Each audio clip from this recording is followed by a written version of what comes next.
the Hercules Collaborative Innovation Conference, and we're delighted to have this opportunity to chat with you about your career, your history, some of your ideas, and to learn some of the lessons of how to build a discovery-led, development-led, big pharmaceutical company in India.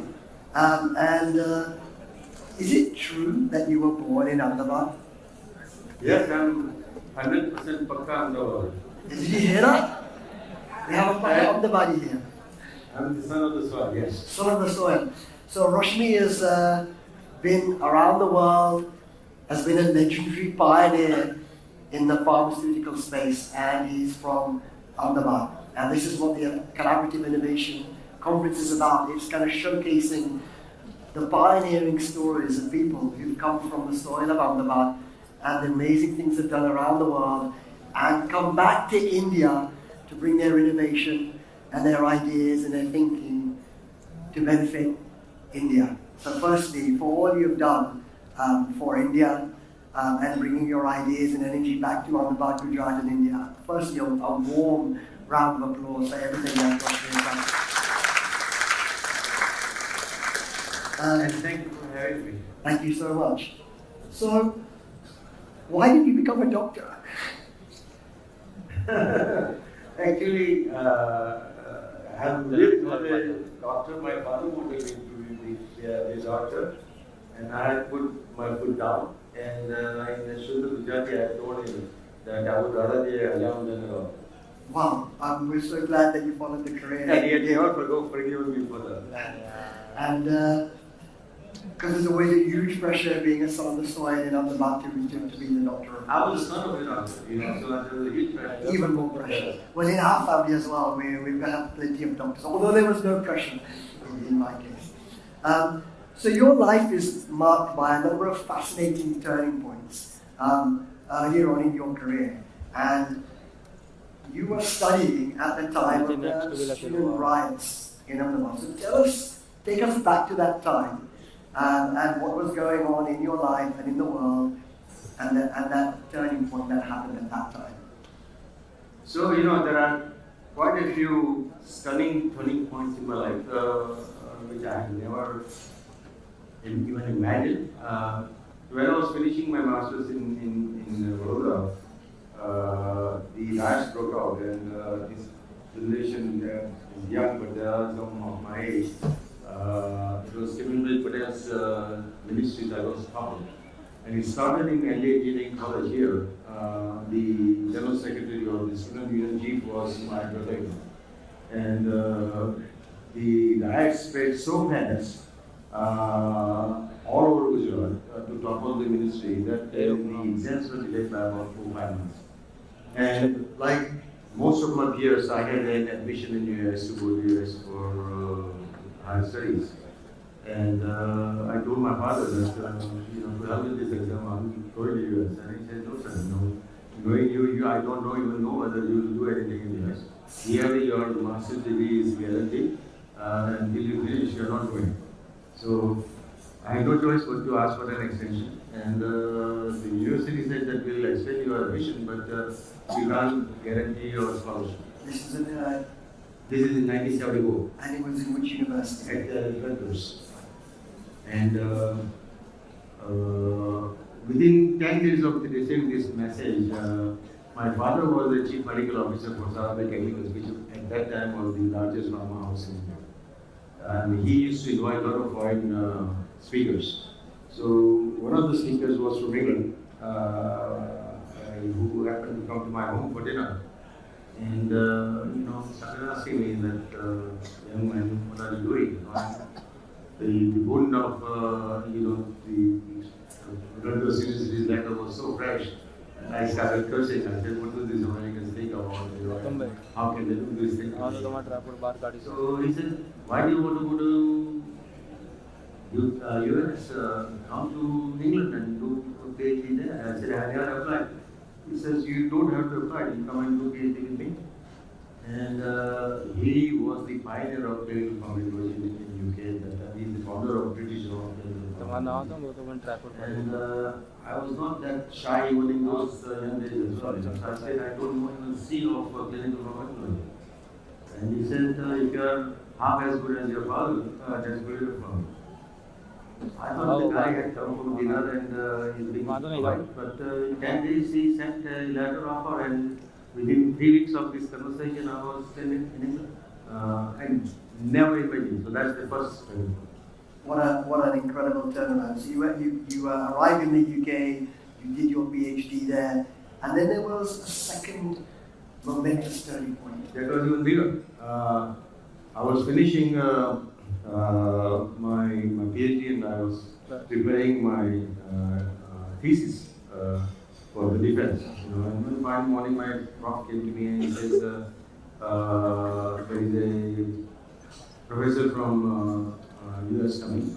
He's a very tough guy, and I would like you to present your PhD thesis work, and it will be a rehearsal for you for your defense of your thesis. So obviously, I had to do that. I presented, and honestly, this guy chewed me up. So after the seminar, I was sitting at my desk, totally dejected, and my prof comes to me. He says, "Come join us for lunch." And I literally said, "Please, forgive me. I had enough in the morning. I'm not coming." He said, "I'm not asking you. I'm telling you." So I had to go. So this professor from US and my PhD advisor and I had lunch. And this guy from US started asking me, "Okay, what are my plans?" I said, "I'm going to India." This is now 1978. So he said, "Will you be able to do research in India?" I said, "Probably not." He said, "Then why did you waste your time?" I said, "I wanted to get some further degrees. What am I going to do with this?" I said, I'm the only son born to my parents, and I have an obligation to go to India. So the bugger tells me, "You did not know that you're the only son before coming to UK?" And by this time, I was so fed up of him. I wanted to just cut short the conversation. So I told him, I said, "Look, if you are feeling so sad about me returning to India, you offer me a postgraduate fellowship and join." This guy literally stood up from his chair, came to me, he puts his arm around me, and he says, "Son, you got a deal." And when the offer letter came in 2 weeks' time, the offer letter was so strong. And the last few lines say that, "I'm so well known at the US Embassy in Grosvenor Square in London that you have to fill out this form, put your passport, you don't have to go for personal interview." So you won't believe, I have never entered a US Embassy or US consulate to get a visa for you. It's incredible, and what audacity and boldness you showed in that moment to turn around what you thought was a dead situation into something that was incredibly positive. So you went to the USA, and you did your postgrad there, and from there on you went to BMS, and you built a 20-year career there in BMS. So tell us about how you started in BMS and the kind of work that you did, and the achievements you're proud of during that career. Well, I think for this audience, there are two things that I want to say. I started as bench, and in 2001, I took an early retirement as a senior vice president. So the whole journey was absolutely exhilarating. I think when I reflect back, one thing that I felt that differentiated me or set us apart from my peers was my ability to take this. So I took some very calculated risks where my peers were laughing at me, and that shaped my career. So I'll give you one example. Within, I think, 12 months of joining my spirit, my boss came to me. He says, "We usually have R&D and sales marketing interface meeting, and I would like you to come." And so I went with him. And at that time, we had just gotten an approval for an acute analgesic, which was for acute pain, which was given intravenously. And this sales marketing people were literally bashing R&D people that you guys are useless, you're giving us intravenous drug, I want an oral. And my boss, trying to explain, "Okay, please understand that oral it is not effective because it is chewed up in liver and goes undergoes first pass metabolism and metabolized are not active, and this is people have no interest in listening to this crap. So, they were quite hostile towards my boss. So, after this meeting in the morning we finished, we were having lunch, and my boss said that, I'm sorry I took you to a wrong meeting. I said, no, you took me to a right meeting. I said, what do you mean? I said, this guy wants an oral, but oral is not going to work. There was a napkin on the, and I started scribbling down. I said, this is butorphanol, 2 milligram dose is given. Instead of oral, if you give it through nose or sublingual or buccal, it will bypass first pass metabolism and it will be just as good. And you won't believe it. He says, just do some experiments and prove it. And in those days, we did not have a very formal budget and this and that, so we could do it on a shoestring budget. And an idea that was scribbled on the lunch table eventually became a product. And I'm so proud that we were the first one to introduce a nasal delivery with a specific objective of bypassing first pass metabolism. And I think that's when the organization noticed that this guy has the ability to do something out of the ordinary. And I will give one more example, and that is in the field of AIDS. So when the AIDS scare came, by the way, the butorphanol story that I told you, I have extensive publications, and so anybody can look at it. But the second story that I'm going to tell, which is even more impactful, because nobody knew how to, find a molecules that are active against HIV. A lot of molecules that were on shelf at NCI were screened for antiviral activities, and among them, the first one was lidocaine, which Burroughs Wellcome called it. The second set of molecules were dideoxy, inosine, and dideoxy adenosine, were licensed to Bristol Myers Squibb. And dideoxy adenosine was the lead molecule, and because it was for a cancer, NCI had done all these studies with intravenous. We had to do it with oral. Now, to give you a perspective, the scare of HIV was so severe that FDA, the senators and congressmen and the president, everybody was pressurizing us to develop this molecule as fast as possible. And we started oral toxicology studies without doing any pre-formulation work. And within 2 weeks, I got a frantic call from my toxicology colleague, he said, Rashmi, please don't tell anybody now, but my rats are dying at oral doses which are lower than IV given by NCI. Now, during my postdoctoral work, I had worked on some of these nucleosides, and I knew that the sugar linkage there was very susceptible to hydrogen ion dependence. So I immediately figured out that when NCI gave this drug intravenously, the molecule weighs 7.4 pH, whereas when we started our talks in the stomach, it weighs pH 1. So immediately, sugar was leaved off. So it formed adenine. And I quickly did some literature search and found out that adenine is metabolized to dihydroxyadenosine, which is like a sand. So I called my tox colleague. I said, open up the rat's kidney and see if you can find any crystals. And he called me back. He said, yes, there are crystals. So I said, are they magician or what? I said, no, he sent that crystal to me. I got it analyzed and it was confirmed that it was dihydroxyadenoline. So the question was, obviously this cannot progress to clinic. And we had, so the inosine is converted into, adenosine is converted to corresponding inosine by deaminase enzyme. So the actual antiviral activity is actually inosine. So I said, let's develop inosine. So, there are a lot of smart people around. The sugar is the same, so we'll have the same problem. I I said, that is true, but when inosine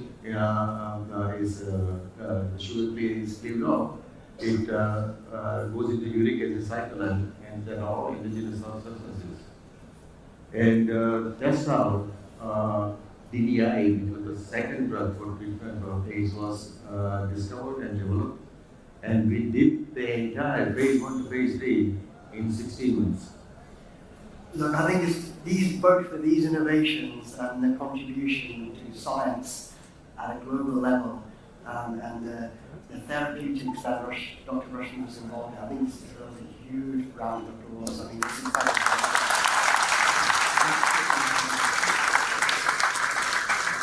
So you built a name for yourself in BMS, and people were beginning to take notice back in India. As you mentioned, you did 20 years in BMS, and then what happened next? You got a call and a visit from Rambaxi Maninder Singh? No, Devinder. Devinder, yeah, right, okay. So, but before that, BMS had announced that employees whose age and years of services sum up to number 70, they are eligible to take early retirement. So, I was 49 and given 21 years, and I qualified by 3 days. And I took it, and my CEO called me, he said, this is done to get rid of dead goods, we don't want to get rid of it. I said, the roots are roots, and I'm determined to leave, and I felt that as proud as I was about what I contributed in large pharma, if I stayed there, I would be continuing doing the same thing, and I wanted to do something differently. And many people felt that this guy has totally lost it, and midlife crisis. But I decided to go ahead with my early retirement, and as you said, Devinder Brar approached me, and I ended up in it. Just if anybody's thinking about early retirement to the age of 49, you can all forget it, by the way. Carry on. No, but go ahead. Yeah, so what happened? So DSPRA gave you a call. What happened next? Well, initially, I honestly, I never even contemplated or thought of leaving India because I left India from a family, but I had never worked in India. So and had not lived in India. I had a family who, particularly kids who are born and raised in India. So the thought of returning to India literally scared me, and when the brother had come to my home, I said, you see me, my lifestyle, I'm trying to sacrifice this thing. So he was disappointed and left, and 3-4 months later, again he came and we met again. And then, he literally said, "Get a problem here." I said, I'm very, very scared of something to and working. So he says, "You are now consulting, why don't you come and consult?" And like my conversation in UK with the US professor, here also I was getting tired. So I told him, I said, this is my third year charges, And he said, and I just couldn't believe that in 2002 somebody was willing to pay me the kind of money that I asked. Now I had no excuse to say no. So I came and spent a month. He wanted me to do all the SWOT analysis of what they do, how they do their policies, their procedures, their project management, the discovery programs, NDA, how many NDAs they had, the productivity. So I did the whole thing, And in the process, what I found out was raw Indian talent. As I say in the morning during student session, this talent that I see here, I was so impressed. I said, if I have left BMS to do something different, there cannot be a better opportunity than to come to India and do something here, where I can work with the young Indian talent and benefit of my experience and network that I have globally. And that was the genesis for me. And it is a true joyful experience. I totally echo working with the young people of India. It is a true joy for me, and I can understand how it's was motivating to you? So you came to Ranbaxy as president of R&D. So what you analysed the situation and you started thinking, what did you see? What was good? And what did you see that needed to be worked on when you were in Ranbaxy? I'm beginning to see that we are going to now start doing some bounces at me. I'm going to throw a few spinners. I'm going to throw a few googlies at you now. So what I will do is, I will hook some of them and cut some of them. Fair enough. Okay. As I said, the good thing that I saw was the young talent and some of the discovery programs that they have, and some of the ANDA programs that they have. To give you perspective, when I joined, one of the first ANDA that was filed was filed at Mercy on an oral cephalosporin, ceftriaxone. Yes. So, that was one of the first ANDA that was filed. And then in terms of US filing, then Mercy was the filer. And to give you a perspective, just before that, they had visited Eli Lilly. And the US, the embassy team was literally thrown out in mid-70s. And they had a new process for semaglutide. And Lilly was the inventor of semaglutide. And they were literally told that, do you think we Americans are going to buy semaglutide from India? Get out of here. They were literally thrown out. And the Red team had made a vow that we will have to show these guys. And to that end, they filed separate. So, one of my passion is the R&D productivity also. So I checked it, and the productivity was not as high as I would like to see. They were filing about 3-4 ANDAs per year. And with the number of people that we had then, I felt that we should be doing 20. So you set about trying to change that. And there was obviously the history of Ranbaxy is well known and well publicized. And the former CEO and founders are currently in jail. Lots has been written about it.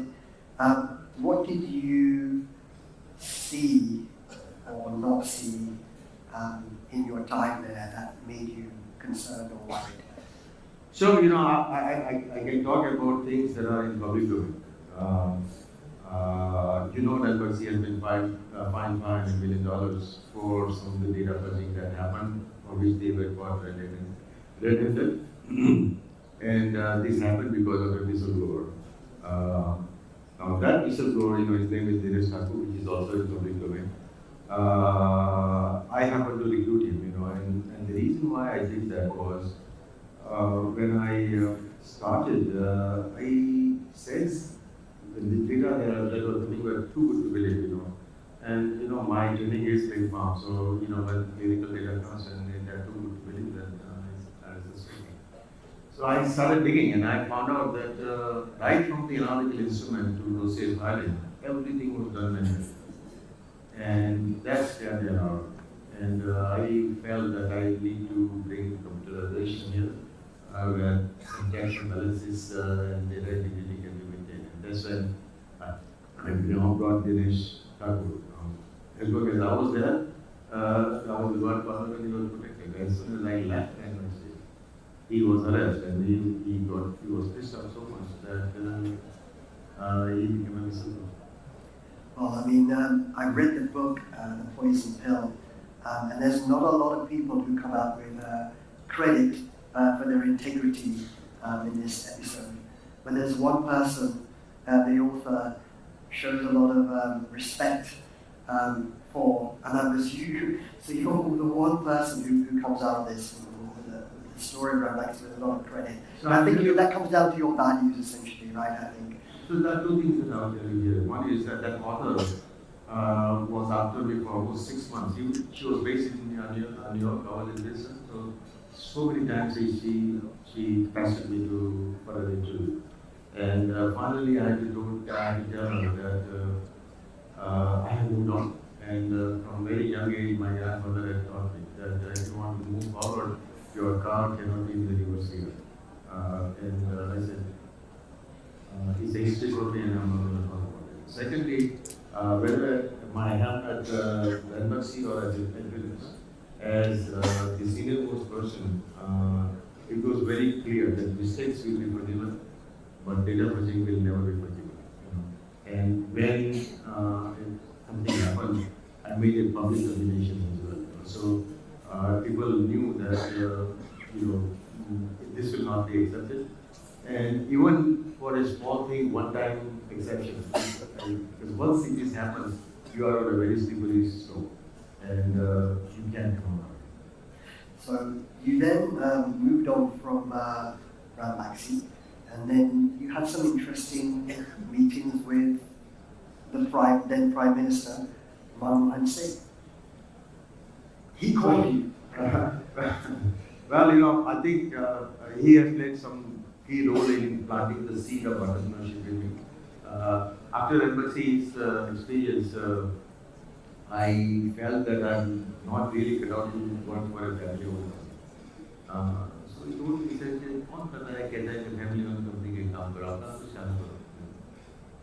So I would say that an accidental prime minister made an accidental entrepreneur. And so what happened next? Then I realized that although I have Gujarati blood in me, I needed to have some commercial and business-driven input in the business plan that I had in mind. So we started putting things together, and while I was willing to put some my own money, I knew that what I wanted to do, I needed so much more money that I did not have, or I didn't want to this time. So one fine day I got a call from parents, and it's a long story, but we got together and we joined hands. And tell me the vision of Advenus. It was very simple. Advenus stands for ADV for advantage, I is for India, and US is for US. And the vision was very simple. Leverage cutting edge innovation and everything India has to offer to do things better, faster, and cheaper. Well, he's a very erudite, sophisticated, charming man, and I met him at your launch. How did you convince him, or did he need a lot of convincing of your vision to do drug research and build a pharmaceutical company out of India? Well, there were a lot of things that we discussed, and I can tell you about my final dialogue before we shook hands. He told me that, Rashmi, being a successful technically is one thing, but becoming an entrepreneur and being a successful business thing is a very different thing, that you can have that guts and courage to do that. And I took my wallet out and I showed him. I said, I have 700 rupees in my wallet and I'm negotiating a 700 crores deal with you. I said, well, how much more credit do you want? Again, another moment of pure audacity and boldness that changes your life. Wonderful. Okay, so you then had an opportunity with the funding and the Tata group behind you to flesh out and detail that business. So tell us about the scope of activities and the work that you did there. So we did drug discovery in Pune. Wanted to separate, and we provided pharmaceutical development services in Bangalore. And I would dare to say that we were the first organization that had built capability, infrastructure and capability for CMC and farm talks development for IND filing. So we were the first in India to do INDs, and I'm very proud to say that we did over 2,000 plus during my tenure, for a cost of less than $1 million for the whole IND, and we did it in as short a time as 6 months. So on a global scale, we did something that was unheard of.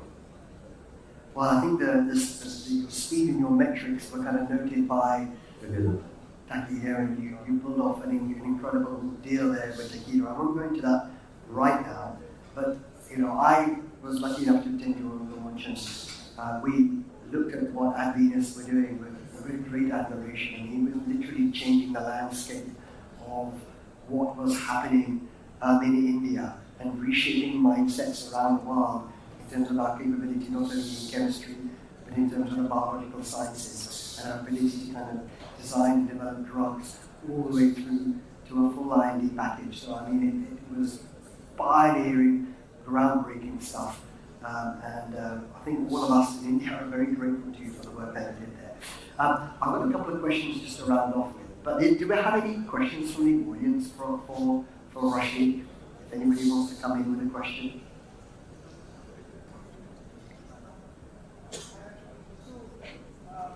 Yes, Dilesh.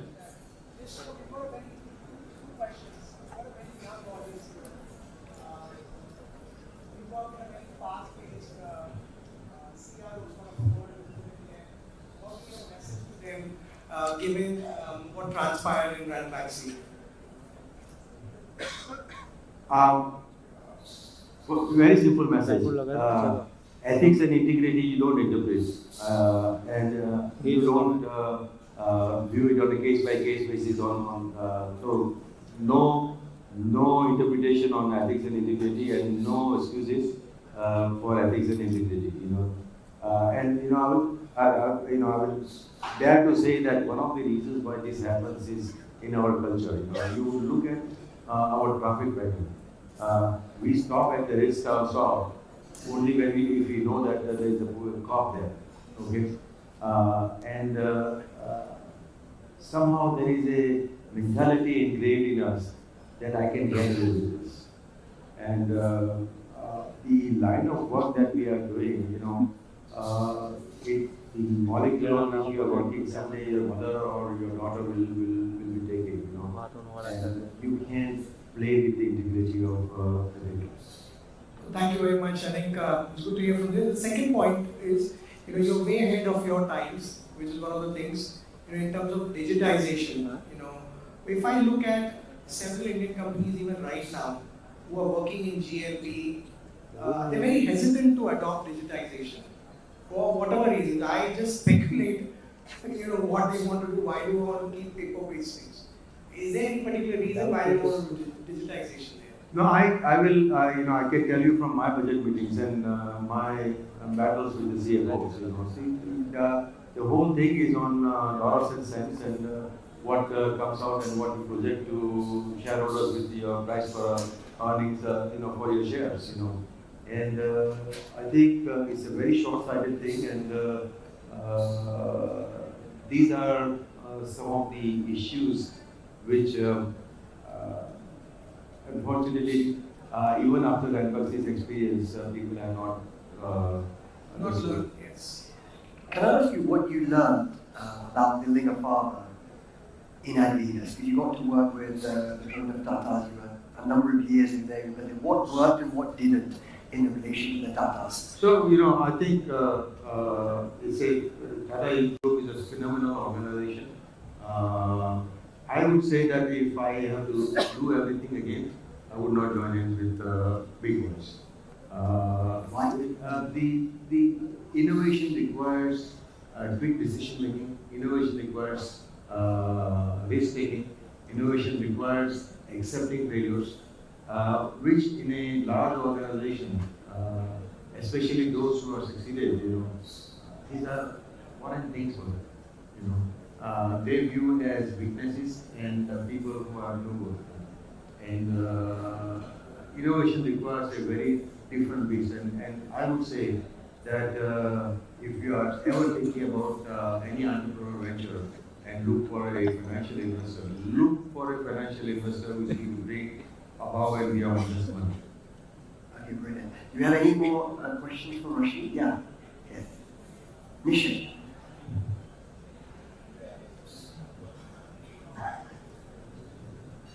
Hi Rashmi. I've been interacting with him a bit, but I just wanted to ask you and also share with the audience. You ooze of modesty and humbleness, even with the experiences that you've had and the great accomplishments and accolades that you hold. What would be your piece of advice to keep that, be grounded across your journey, across your careers, across even the experience that the example that you shared today? what would be your one piece for the entire young team over here to be staying grounded to where we are and to our own roots? I don't think I'm good enough to give any advice to anybody, but being humble, being nice to people,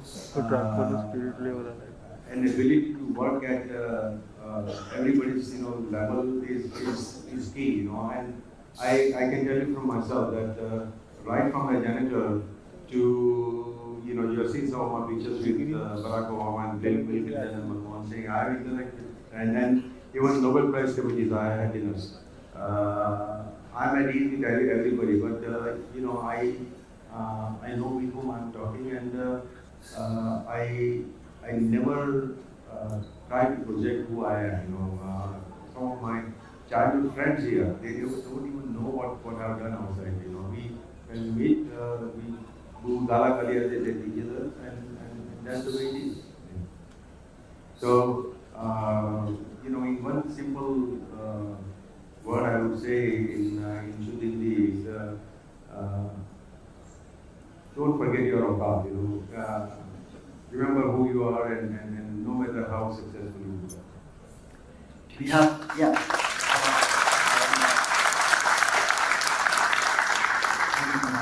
Ready?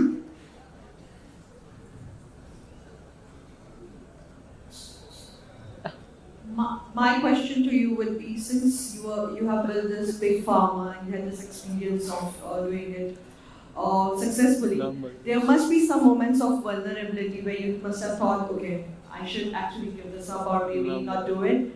And what made you come out of those moments? Could you give an incident or an example of that? So, adversity is the name of the game, and successful people usually convert adversities into opportunities. And I'll give you one very simple example. When I was 14 years old, for my school I was playing cricket, and I was an opening batsman. At lunchtime, my team, we were 9 wickets down, but I was still batting, and we had to make 16 runs. And at tea time, my grandmother had come to see the match. And I told my grandfather that, Dadaji, mujhe ye game harna nahi hai. And he told me, he says, if you go back with an attitude, mujhe harna nahi hai, you are going to lose. I said, what do you mean? He says, go back with a belief that you came as number one batsman and you are still there. And you will make only 16 runs. And if you go, when you are batting, all you will see is the fielders. Agar तुम्हें जीतना है, so you have to look for the openings, the space between the two fielders, where you can score runs. And it's the same thing, but how you look at it makes a difference. And in my life, I have multiple times I have looked at the opportunities where most of my peers have seen adversities. So look for gaps, not the pillars. Great answer. And a great question. One more here. Yeah, Anil. हमारे पास है मौलिक में mouse है. You scored the 16 runs, I guess. Yes, I did. You want? How did that feel? How did those 16 runs feel when you got them? Yeah. So about that 16 runs also, people give me credit, but when I speak, I give the credit to the 11th guy. Right. And without him, I would not have made it. So Teamwork. So once we were having a dinner with the Australian team, and Steve Waugh was bragging about the centuries that he had made, and Mugra was sitting next to him. And you know what Mugra said? He said, Captain, your 4 centuries, you owe it to me. Right, you would have been the number 11 there. Yeah. And so, many times we don't understand and appreciate the value that your partner brings to the table. Agreed. Totally agree. All right, Adil. Hello, sir. So you have a rich experience of more than 50 years in the research. Nowadays, we can see that most of the youngsters want to pursue their career in IT or computer science. Now, pupils or students left, they have the interest in the basic science. What is your take-home message to this generation and our young team? I think, if you are doing some marketing, take soft drink banana, and if you want to market it, one way to look at it, Coca-Cola, Pepsi, Mountain Dew, thumbs up, कितना market है, कितना market share मुझे मिलेगा, okay? And the other way to look at is how much overall or intake of fluid for an average person. And and if you look at it, the aerated water fluid is not even 5% as compared to the water that you drink for 95%. So you want to look for that 95% or 5%. And the reason why I'm giving you this analogy is everybody is going into this. But the world is going to need pharmaceuticals. The world is going to need agrochemicals. The world is going to need chemicals. So while a large number of people are going towards IT, for those who have a craving for success as well as doing something out of the ordinary, it is going to create even bigger opportunities for those who stick to basic science and medicine. Thank you. Yes, sir. I do agree with you. I have more than 20 years of experience working with a different pharma. But still, somewhere we are unable to attract this young generation for the basic science. This is threatening for the future. So, I studied at MG Science in Ahmedabad, and I'm just appointed on the academic council. And this is one of the biggest worries that they have, that how do we attract young people to come into basic sciences, And Shivpriya from IIT Gandhinagar is here, and people like her can make a huge difference. There are not enough role models. You need people like her to go to 10 standard students to give them hope that there is something above beyond IT. All right, we're almost out of time. Well, we're out of time already, actually. But there's a couple of things I just want to wrap up with. Now, you've got a very illustrious career. You're back here, living in Ahmedabad and taking care of your 93-year-old mother. I mean, a round of applause for that. But you're not done yet, and you still have passion to make an impact on some global problems. Just very briefly, can you tell us your interest in, say, antimicrobial resistance? So there are three things that I would like to say. One is, I like to devote my time where with people as well as for opportunities where I can make a difference. So one thing that I'm most concerned about is threat from China for intermediates in API. And I believe that through innovation we can handle this thing. So I'm involved in that, and I'm looking for some young people who can contribute here. Second is we all have gone through COVID, and antimicrobial drug resistance is a huge issue. And I'm chairing a advisory board of a UK-based company where they made a platform where they combine one generic antibiotic with another generic drug, which may not be an antibiotic, to wipe out the resistance. And we want to do something very meaningful. Wonderful. Look, we're also in multiple conversations with you about ways we can help you with some of these endeavors and maybe even shape and develop some new opportunities. So we'd like to kind of join hands in your future endeavor and journey as O2H. There was one thing that you told me, and if you could have your time again, you said one thing you would do if you could go back in time with your daughter. I would become an entrepreneur at a younger age. Okay. I was 50 when I became an entrepreneur. And the reason is very simple, as somebody who grew up in Ahmedabad, and although even in those days my father had a car, he insisted that I had to use bicycle to go to school at all, you know. So the person who was used to going to school and on bicycle ended up in a position where at the stroke of signing a position, I used to have helicopters and private planes to go anywhere I want to go. So, you know, when you have that kind of career where salary is huge, stock options and bonuses are coming, nasha ho jata hai, you know, and you don't think about doing anything differently, you know. And I think when I retrospectively when I think, I felt that if you want to do something really meaningful in life, you have to take a risk and come out of your comfort zone. I think many very capable people don't achieve as much because there is a fear of coming out of the comfort zone. Thank you very much. Look, great advice on multiple fronts. And the point I was coming to, you mentioned that with your daughter, when she was 2 years old, that if you could go back in time, you would love to. Yeah, that's when we are talking about your 2-year-old son, you know. And I told him, I said, if God gives me one wish back, I would ask for my 2-year-old girl who is now 40 now. She's still very charming, but the fondest memories of my life is when she was 2. And there is some regret that I did not give as much time with her as now I would like to spend.